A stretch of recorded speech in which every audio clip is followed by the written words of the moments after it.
Hello, my name is Heather Nealis, and today I'm going to be speaking to you about fate and circumstance in the novel I read, No Country for Old Men. Was it fate, or was it just the consequences for the choices that each character made that led to the ending of this story? The story starts out with Llewellyn Moss hunting in the desert, and he happened to stumble across a drug deal gone wrong. Moss ends up finding one survivor who was a badly wounded driver who asked Moss for some water, but Llewellyn doesn't have any, so he says, "I don't have any water," and he leaves. Upon leaving, he happens to find a satchel of money with $2 million, and he decides to take it, and he goes home to his wife, Carla Jean. Later that night, Llewellyn feels guilty for not giving the man water, so he decides to go back and take him a jug. And this is the first part about fate and consequence. Llewellyn's fate, basically, was it Llewellyn's fate to be killed in the end for taking the money and getting caught, or was it just a consequence because he took the money and he didn't report it and he did return trying to do something good, but in the end it didn't work out for him that way? Upon that happening, the psychopathic killer Antoine Chigger is now on Llewellyn's trail, and along the way he murders nearly every bystander in his path in his pursuit to kill Moss and to get the money back. Fate for this part comes with Anton, or Chigger, basically acting as like an agent of fate, or fate. He sees it that it's an inevitable outcome. Throughout the story, he does a coin toss with each person, and he uses that to determine if he's going to murder them or not. And quoted from the story, he says, "I had no say in the matter. Every moment in your life is a turning, and everyone a choosing.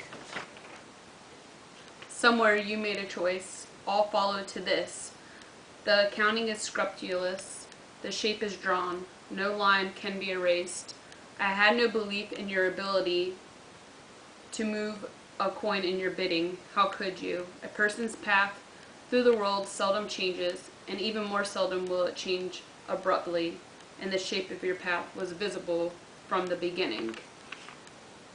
And at the end of the story, Carla Jean kind of questions him about the coin by saying, she's not going to call for the coin toss because she says the coin doesn't have no say, it's all on you. And I think this was just her way of like letting him know that she's not going to play his silly little game, that whatever he does, it's his choice, and he must pay for the consequences of that.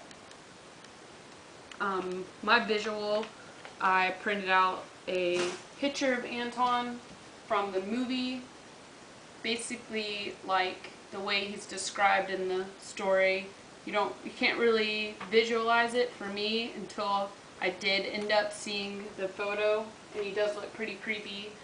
And also, his weapon was a pistol bolt that he used to kill his victims with.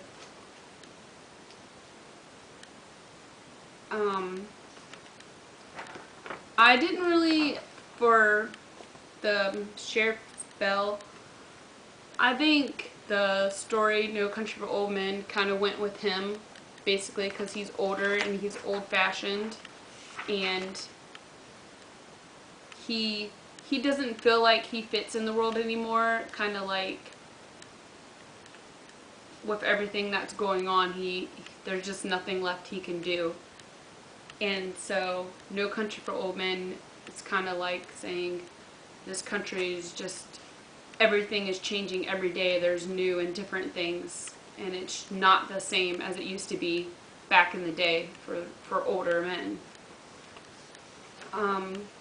I didn't really agree with the fact that he quit, he retired, because I felt like he basically gave up, and that made the ending of the story Anton pretty much won, and he was the bad guy. Like, he killed everyone, and he got his way, and I just think that it wasn't really fate, it was more towards because of everyone else's choices, and this is the consequence, this is what happened. I do agree that when people make choices, they have to deal with the consequences, but this story didn't really end the way I would have liked it to. But overall, it was a good story to read about, more of a thriller, and thank you for your attention, and that is all.